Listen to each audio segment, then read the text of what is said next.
In the surviving fragments of the Yates Plantation ledger, one line is scratched so violently into the page that the ink bled through the paper, carving itself into the wood beneath. "Do not open the attic. They are listening again." This documentary begins with that single sentence. On a storm-thick night in 1853 Georgia, 14 people swore they saw a candle burning behind the attic window of the Yates house, a space no living person had entered in almost 20 years. That same night, a runaway slave girl named Dinah Yates, no relation to the family, was found dead at the base of the house. Her neck was unbroken. Her bones were untouched. Her body showed no fall damage at all, but her eyes were wide open, pupils blown, as if she had looked directly into something the human mind was never meant to understand. The coroner wrote only 2 words: impossible death. What happened in that attic? Why did the mistress lock Dinah there for a single night, a night that no one in town would speak of again? And what were the sons she left inside that room, the figures no one dared to touch or even look at after the tragedy? This is the buried story of the Yates Plantation, a story buried under false sermons, sealed records, and the silence of generations. Tonight, we open the attic door they spent a century trying to keep shut. Before the Civil War, the Yates Plantation was known for its rows of indigo and the orchestra of cicadas that pulsed through its trees at dusk.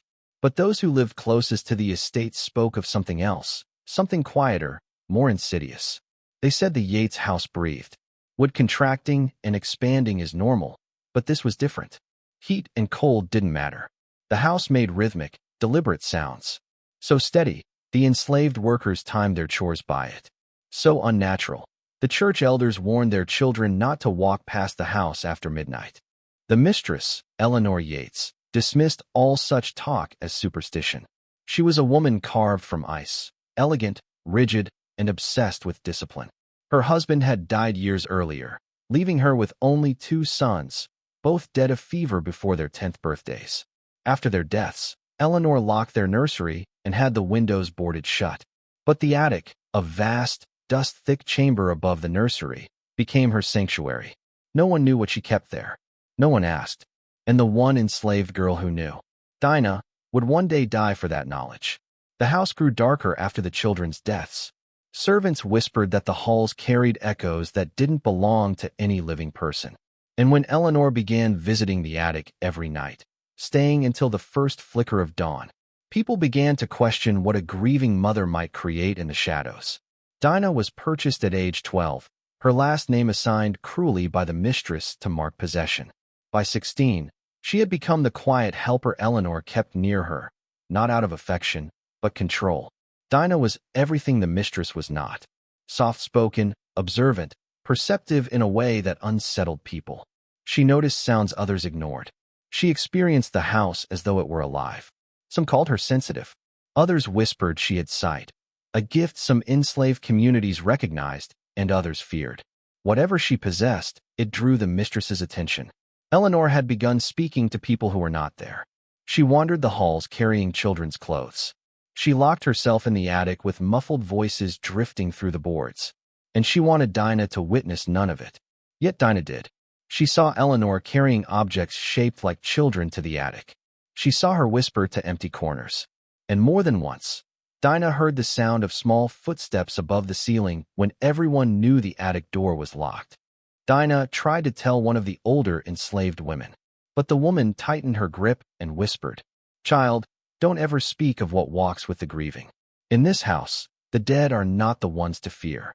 Dinah didn't listen, and that mistake sealed her fate.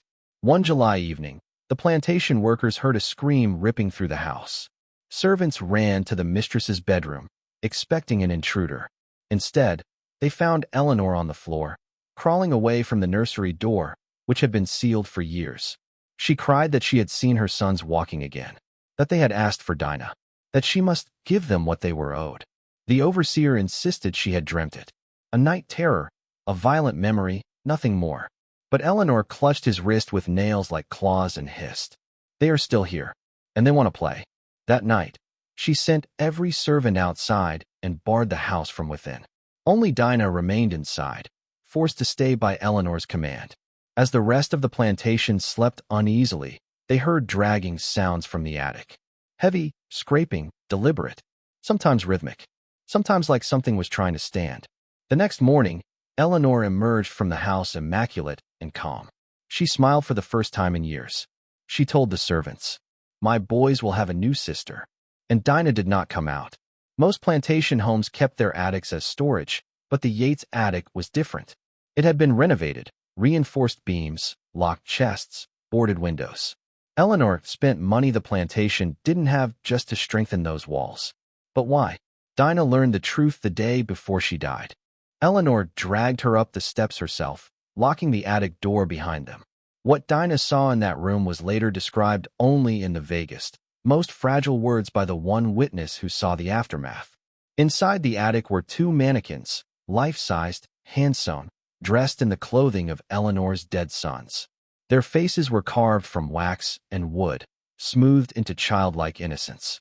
They sat cross-legged in a circle of toys, as if waiting, as if listening. Around them were children's books, wooden horses, tiny shoes, and carefully folded blankets. Eleanor whispered, "They're lonely. Sit with them, Dinah. Keep them company for one night." Dinah tried to run, but Eleanor shoved her inside and locked the door. Thus began the final hours of Dinah Yates's life. The sun had barely set when Dinah was locked inside the attic. Outside, the workers were still finishing their chores, unaware that Dinah's final breaths had already begun counting down. Inside the attic, the air was thick in a way that didn't feel like dust, but pressure, as if something unseen leaned close to her skin. Dinah backed away from the mannequins, her hands trembling. They were only shapes, only objects. That's what she told herself. But their eyes, painted glass, cloudy and pale, reflected the candlelight in a way that looked disturbingly alive. The floor creaked behind her. She froze, then remembered. She was alone in the room. The house was old. The wood settled. That was all. Yet the sound hadn't been settling. It had been a step. Dinah whispered a prayer her mother had taught her long ago, one meant for crossing into dangerous places. But this wasn't a place. This was a boundary, and something on the other side of it had noticed her. While Dinah tried to steady her breath in the attic, Eleanor Yates sat calmly in the parlor downstairs, hands folded neatly in her lap. She had lit no candles. She had no book, no sewing, no letters. She simply sat, listening. Every now and then, she smiled faintly, as though hearing children playing upstairs. The housekeeper approached once, trembling, asking if Dinah could be allowed to come down for supper. Eleanor turned slowly, her expression gentle but hollow. "My boys have their supper. Dinah is being introduced. Do not interrupt their bonding." The housekeeper fled. Outside, the workers noticed something unsettling. No light came from the attic window that night, yet a faint glow pulsed beneath the boards, as if coming from somewhere beneath the floor. Some swore they heard humming. Others, laughter. None dared to check. And Eleanor continued to wait. After an hour, Dinah's candle began sputtering. The wick curled inward, dying faster than it should have. She rushed to shield it with her hands, anything to keep the darkness from swallowing the room. But the flame hissed and died. The darkness that replaced it was unnatural, complete, dense. Not blind darkness, watching darkness. Dinah felt two sensations at once. 1. The mannequins were still in front of her. 2. They had somehow moved closer. Her breathing hitched. She reached out her hand slowly, praying she was wrong. Her fingers brushed fabric. Cold fabric, but lower than she expected, as if the mannequin had leaned forward. Dinah recoiled so violently she fell backward, slamming her head against a wooden trunk. The attic swallowed her scream, but something else heard it. Something shuffled just beyond her reach. A whisper, soft, childlike, brushed her ear. "Stay." Dinah's mind splintered. She scrambled toward the door, palms hitting the boards, the lock, the hinges.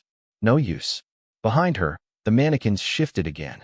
They were definitely not where she had left them. And the room felt smaller, as if the attic itself were breathing with her fear.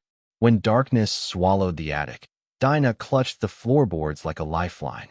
She needed light. Anything. Her fingers swept across toys, wooden horses, marbles, cloth dolls, until she found something soft. A blanket. Small, child-sized, but warm, as if someone had been wrapped in it moments before. Dinah jerked her hand away. It brushed something else, something she recognized instantly. A shoe. Tiny, yet tied. as if someone had worn it recently. With shaking hands, she felt along the floor until she touched another shoe. And another. Then a small sock. Then something that made her stop breathing. A footprint. Warm. Fresh. Pressed into dust that should have been undisturbed for years. It was the size of a child's foot. Dinah crawled backward, her heart hammering against her ribs. The mannequins were not just objects. They were standing in a circle that had not existed before, a circle wide enough for someone or something to sit in the center. Dinah whispered, "God help me, what's in here with me?" The room answered with silence, a silence deeper than any darkness she had ever known. While Dinah struggled in the attic, the nearby town was hosting a revival meeting.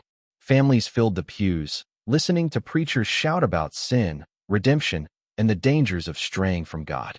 But beneath the sermons, the townsfolk whispered about the Yates house, the tragedy of the dead sons, the mistress who refused to bury their belongings, the rumors of moving shapes behind the attic window. A young preacher asked an older reverend why no one confronted Eleanor. The old man responded, "Grief makes a woman fragile, but denial makes her dangerous." He warned the preacher not to go near the plantation, not because of Eleanor, but because of the attic. Houses with too much sorrow invite things that are not of heaven, and they do not let go of what they take. The preacher dismissed it as superstition. But that night, he woke to the sound of tapping on his window, small taps, like a child's hand. He opened the curtains. No one was there, just a distant view of the Yates house, and a faint glow pulsing behind the boarded attic window. Back in the attic, Dinah began to lose sense of time. 10 minutes felt like hours. Her heartbeat filled her ears, drowning out every other sound, until she realized something was breathing with her. Behind her, close enough to touch, she whispered the only prayer she still remembered. "If the living won't hear me, let the dead leave me be." A soft giggle answered. Dinah froze. Then, small, cold fingers brushed her ankle. She screamed and kicked blindly. Her foot hit something solid, knocking it over. Wood clattered. Fabric rustled. The mannequins were no longer standing. They were crawling. Dinah scrambled toward a beam, pressed herself against it, and clawed upward until she could pull herself onto a narrow ledge, folding her knees to her chest. Below her, she heard tiny footsteps circling, padded, curious, and then a voice, high, breathy, but wrong, whispered, "Mama said stay." Dinah sobbed into her hands. Somewhere in the dark, something giggled again. Hours passed. Just before midnight, Eleanor rose from her chair. She walked to the staircase, her face serene, breath steady, posture unhumanly calm. At the foot of the attic steps, she whispered, "Boys, is she getting along with you?" No answer, but she nodded as if something had spoken. Then she whispered something more chilling. "You may show yourselves to her now." She blew out her candle and walked away. In the attic, Dinah heard the boards groan, slowly, heavily, as if welcoming something rising from the floor.